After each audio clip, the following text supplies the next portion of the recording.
My sister's freeloader boyfriend laughed at our dad's heirloom birthday gift and called it garbage. And the next sound he heard was her saying, "We're done." My older sister is the kind of person a room rearranges itself around, and she spent 6 years with a man who could not get through one family dinner without correcting her on the law she practiced for a living. Saskia made partner before any of her classmates. Everyone assumed she would marry someone equally impressive. Instead, she brought home Tobin and stayed 6 full years. He moved into her apartment 4 months in. He never paid rent, never bought groceries, never covered a utility. He was between things, working on a business plan almost ready to launch. The same plan 2 years later, 4 years later, 6 years later. He drove her car. He used her credit card. He ate the food she carried home. What he did every single day was talk. He had a catchphrase for everyone, which was, "I was actually just reading about that." He said it before explaining corporate law to Saskia, a corporate lawyer. He said it before advising our father, a finance man of 30 years, on where to move his retirement. He called Saskia kiddo. She was a year older than him. He called her kiddo at the dinner table, in front of her boss at the firm holiday party, in front of our grandmother at her birthday. She asked him more than once to stop. He told her she was too sensitive about a term of endearment, and kept doing it. Every dinner he gave the same 45-minute pitch, same hand gestures, appetizer through dessert. He critiqued our mother's cooking every Sunday, chewing with his mouth open, telling Nadia the chicken needed salt and she should really look into a different olive oil. She smiled through it for 6 years. Underneath the talking, he kept a small set of lines about Saskia on rotation. She was too intense for most men. She was lucky he was secure enough not to feel threatened by her career. She needed him to keep her grounded. Saskia would give a tight smile that never reached her eyes and change the subject. Tobin would change it back. Our mother asked her once, gently, if she was happy. Saskia said Tobin was just rough around the edges and loved her in his own way. And that was the end of it, because she was a grown woman. And the one thing she would not accept was being told she had picked wrong. He got more comfortable as the years went by. He started snapping at Luca when our father offered him job leads. He started making remarks about Saskia's weight and the clothes she wore to work, in front of all of us, while she sat there and pretended none of it touched her. I used to watch her face go smooth and careful, the way it does when she is in a deposition and will not give anything away, and I would think, that is my sister, hiding inside her own dinner table. It broke over a necklace. Last spring we had dinner at our parents' for her 37th birthday. Nadia ordered her favorite cake. Luca had wrapped a gift he had been saving for a year. I had written her a letter. Tobin brought nothing, and was on his second telling of the pitch before we sat down. Our father slid a small box across the table. Saskia opened it and started to cry, because the necklace inside had belonged to our grandmother, and she had not known Luca still had it. Tobin watched her cry for about 10 seconds. Then he laughed and asked our father why he was giving a piece of junk like that to a woman who could buy whatever she wanted. He said Saskia did not need sentimental garbage from this family, because she had him. Then he pulled out his phone, looked it up, and announced it was maybe $40 on a good day. Saskia stopped crying. She put the necklace back in the box and closed it. She stood, walked to where he sat, and asked him very calmly to step into the next room with her. He went, still smiling, sure he could smooth it over. We could not hear her. We heard every word of his answer. He told her kiddo. She was making a scene over nothing. He told her she was just like our mother. He told her that if she did not have him, she would be alone the rest of her life because nobody else would put up with how much she worked. He told her she was lucky he had stayed this long. Saskia walked back out alone, and she had already put on the necklace, and her hands were steady. Tobin followed 2 minutes later, wearing the face he always used to win, shoulders slumped, eyes soft and wounded, like he was the one who had been hurt. He reached his hand across the table and said, "Okay, we both said things we didn't mean. Can we just enjoy your birthday?" The whole room held its breath because this was the move, the gentle reset, the let's pretend that didn't happen that had worked on her for 6 straight years. Saskia looked at his hand. Then she moved hers into her lap and told him, in a voice that did not shake, that she had already called him a car and his things would be boxed by tomorrow. His face flickered like a bad bulb. He leaned in. "Kiddo, come on." Over a necklace. And my father did something I had never seen him do. Luca set down his napkin, slow and deliberate, looked across the table and said, "She asked you not to call her that. For 6 years she asked you." One sentence, and it landed like a brick, because in 6 years of Sunday dinners, Luca had never once spoken to Tobin directly. Tobin pivoted hard. He laughed through his nose, stood, and announced to all of us that this family had always had it out for him, that he was the only one who ever told Saskia the truth. He pointed at Nadia. "Your mother smiles at me and talks behind my back. Your father looks at me like I'm dirt." He was trying to make her choose him or us. That was the play. But something had changed in Saskia's face when our father spoke, and Tobin did not see it. I did. 6 years of biting my tongue at that table, 6 years of watching him talk down to her and insult my mother's food, and lecture my father about money and call her kiddo, like she was a child he was raising instead of the woman who paid every bill he had. So I opened my mouth for the first time in 6 years. I said, "We didn't talk behind your back. We talked to Saskia's face. She just loved you too much to hear it." He turned on me, red, and pointed. "Stay out of this. This is between me and her." And Saskia's voice came clear and final from across the table. "No,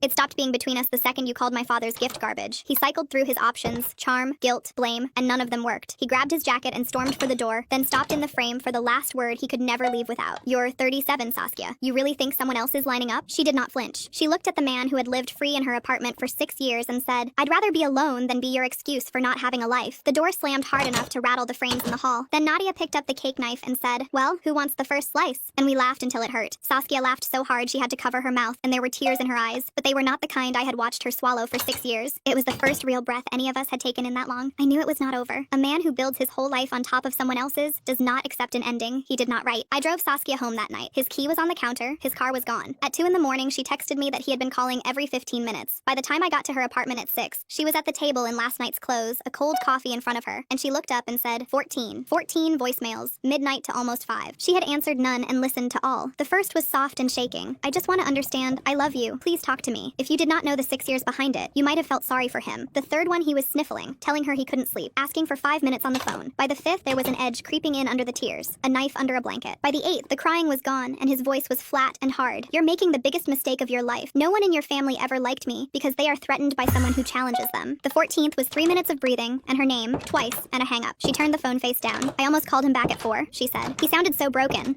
What if I'm being too harsh? It was just a comment about a necklace. And there it was, 6 years of his voice coming out of her mouth, making the thing she was upset about sound so small she felt crazy for being upset. I said, it wasn't about the necklace. It was 6 years of him telling you you're too much and not enough at the same time. The necklace just made you finally hear it. She knew I was right. But that kind of thing does not leave because you had one strong night. It is in the walls, and you pull it out piece by piece. Then my phone rang. Nadia, voice tight. Tobin showed up here 30 minutes ago. He had parked, climbed the steps, and sat on the porch. Luca told him to leave. He did not. He sat there a full hour telling my father that Saskia was having an emotional episode and the family was enabling her, like a doctor who read one article and diagnosed the daughter the man had raised. When Nadia finally called through the screen door that she would have him removed, he stood, brushed off his pants like the porch was dirty, and told Luca, you're going to lose your daughter over this. I watched the guilt drain out of Saskia's face in real time, and something harder take its place. He went to our parents' house. He told Dad I was having an episode. She picked up her phone and blocked his number in 4 seconds. I need his stuff out of here today. I don't want him to have a reason to come back. That was the moment the voicemail stopped working. Not because she had turned strong overnight, but because he had gone after the people she loved, run his playbook on them, and crossed a line he did not know existed. Luca came with boxes. Nadia came with garbage bags and a look she had been saving 6 years. 6 years of living in her apartment, eating her food, driving her car, and his entire life fit in 3 boxes. Clothes she had bought him, a broken laptop he had been meaning to fix for 2 years, a rubber-banded stack of business plans, the same pages reprinted with new dates on the cover like changing the year would make it real. Saskia held that stack for a long moment. She did not say anything. She just looked at all those pages, all those years of him at her table telling everyone he was about to launch something big, and then she set it on top of the pile and turned away. Luca left the boxes at the front desk with a note that Tobin could pick them up anytime. When we were done, the apartment looked exactly the same. Every wall, every shelf, every dish was Saskia's. He had lived inside her life like a guest who never checked out. She changed the locks that evening. 2 quiet days. She went back to work and wore the necklace every day. Then she called on Wednesday with a voice I had not heard before. Tobin showed up at my office. Not the lobby, her floor. He had walked past reception saying he was her partner and was waiting outside her office with flowers when she came out of a meeting. And he was not alone. I drove there so fast I do not remember it. Just pulling into the garage and almost forgetting to turn the car off. And when I reached her floor, the receptionist looked at me the way people do when something uncomfortable just happened, and they are not sure how much they are allowed to say. She told me the rest. He had brought a woman, introduced her as Chelsea, his new partner in business and in life, said he just wanted to return something and wish Saskia well, and stayed almost an hour. In the conference room with the blinds drawn, Saskia told me he had walked into her office without knocking, set down a cheap bouquet with the grocery price tag still on the plastic, and said, no hard feelings. Chelsea and I are launching the company next month. I finally found someone who believes in me. She had stared at him and said, you've been broken up with me for 4 days, and you brought a new girlfriend to my workplace? And he smiled and said he just thought she would want to know he was doing well. She was not hurt, she told me. She was angry because he had done it at the one place she had built over a decade, in front of the colleagues she managed who all pretended not to watch through the glass. He wanted everyone here to see him move on first, so they'd think I'm the one who got left. She was right. This was not about Chelsea, a woman I do not think he even knew. It was about control. He could not live in a version where she walked away, so he had to rewrite it, show up happy and successful and new. So the story became, Tobin moved on, not Saskia finally kicked out her freeloader. The real damage came after. 20 minutes after he left, a senior partner she respected pulled her aside and said carefully that personal situations playing out in the office were not a good look. That was all. She had worked there over a decade, made partner on merit, billed more than anyone in her department, and never once let her private life through those doors. 1 hour of Tobin had done it for her. She had security put his name on the banned list, but the ban was not the point. She told me all of it with her hands flat on the conference table, and the anger coming off her in waves, and I understood it was not the necklace anymore, and it was not even Chelsea. It was that he had finally found the one room she had kept him out of and walked into it smiling. He had reached into the one part of her life he had never been able to touch and left a mark on it. That night I called Malachi, who I trust more than almost anyone and who stood outside all of it. I told him everything. The necklace, the voicemails, the porch, the office, Chelsea. He was quiet a long moment, then said, he's not going to stop. Parents' house, then her office. He's testing which boundaries she won't enforce. The next place is worse. She needs to send one message that there's nothing left to come back to. Not a conversation. Not a negotiation. A wall. And I knew why that was so hard. Saskia had spent 6 years being reasonable, and being reasonable was exactly what Tobin exploited. Every fair gesture he heard as an opening. Every explanation he treated as a negotiation he could win by simply talking until you got tired. I had watched it work 100 times. The only way to beat a man who never stops talking is to stop giving him anything to talk to. So we would not explain. We would build something he could not talk through. Our grandmother Haven's 90th birthday was that Saturday. The whole family in one place, and a man like Tobin could not stand being left out of a room he used to sit in. I was counting on him to come. I called Nadia first. She said, I don't want a scene at your grandmother's party. Haven is 90. I understood. Keeping things nice is who she is, and it is exactly what he had fed fed on for 6 years. I said one uncomfortable moment now saves us a year of him playing the victim at every gathering. Then I heard Luca in the background. Clear. Your sister has been protecting that man's feelings for 6 years. It's our turn to protect hers. Nadia let out a long breath and said, okay. Saskia was harder. I don't want Haven to see that. Old instinct, responsible for everyone's comfort, terrified of being too much. The exact phrase he had used to keep her small. So I told her the truth. Haven watched you flinch every time he called you kiddo at her birthday. She sees more than you think. Our grandmother has eyes like a hawk and has never missed a thing in her own family. And Saskia knew it. She just had not wanted to believe the people she loved had been watching her hurt and staying quiet. Finally, she asked what I needed her to do. Nothing, I said. Show up. Wear the necklace. If he comes, the family handles it together. All of us. Saturday was clear and smelled like spring. Nadia was already cooking. Luca was at the grill out back, the kind of man who handles big moments by keeping his hands busy. Haven arrived and got settled in her chair by the window, sharp as ever, taking attendance with her eyes. When Saskia walked in wearing the necklace, Haven touched it with her fingertips, then touched my sister's face and said, that looks better on you than it ever did on me. I had watched my grandmother say maybe 4 sentences a year for as long as I could remember, and she had just spent one of them on the necklace, which told me she had been keeping a longer count than any of us. Saskia pressed her lips together and kissed her forehead, and the room went quiet because it did not need words. Then Frederick found me, a family friend who has known us since before I was born, who knew Saskia as a teenager talking about law school with fire in her eyes. I heard what happened, he said. If that boy shows up, let me say something to him. I asked what. I'd tell him I watched Saskia grow into the most capable woman I know, and the only thing she ever got wrong was giving him a seat at her table. I asked him to stand near the door, and he understood without me explaining, and went and stood there with a glass of water and a presence that made you feel nothing bad could get past him. An hour passed, and a part of me almost wanted him to come, because I wanted the family to be the wall I had promised Saskia we would be. An hour in, the party sounded the way family parties are supposed to. Loud, warm, someone telling a 30-year-old story everyone has heard. Saskia had not checked her phone once. Then I stepped onto the porch and saw 2 cars I did not know at the curb, and my phone buzzed. A number I did not have saved. Tell Saskia I'm outside and I just want 5 minutes. I brought someone she should meet. We can do this the easy way or the loud way. I went in and held the phone out to her without a word. She read it the way she reads contracts. Careful, thorough. And then, for the first time in 6 years, my sister smiled with her whole face. Not the tight smile from the dinner table. A real one. Wide and warm, and a little dangerous. The smile of a woman not scared of what is on the other side of the door. She handed it back and said, let him in. Tobin walked in with Chelsea behind him and smiled at the room like he had been invited, holding up an $8 bottle of wine. I know things have been tense, but I wanted to congratulate Haven and introduce everyone to Chelsea. No hard feelings, right? He waited for the usual polite discomfort he could fill with his own voice. Nobody spoke. Nobody moved to take the wine. Haven looked at him from her chair, and her face was not angry or sad. It was nothing. The look you give someone not worth the breath it would take to speak. The silence was louder than anything he had ever talked over, and I watched his smile tighten as his eyes went around the room hunting for someone who would break. Frederick stepped forward, calm and even, every word landing harder for it. Tobin, I watched you sit at this table for 6 years and talk about yourself while the most impressive person in the room poured your drinks. Nobody wants your wine. You were asked to leave Saskia's life, and showing up with a stranger doesn't change that. It just proves why she asked. Tobin opened his mouth and closed it. He tried to laugh. I didn't come here to fight.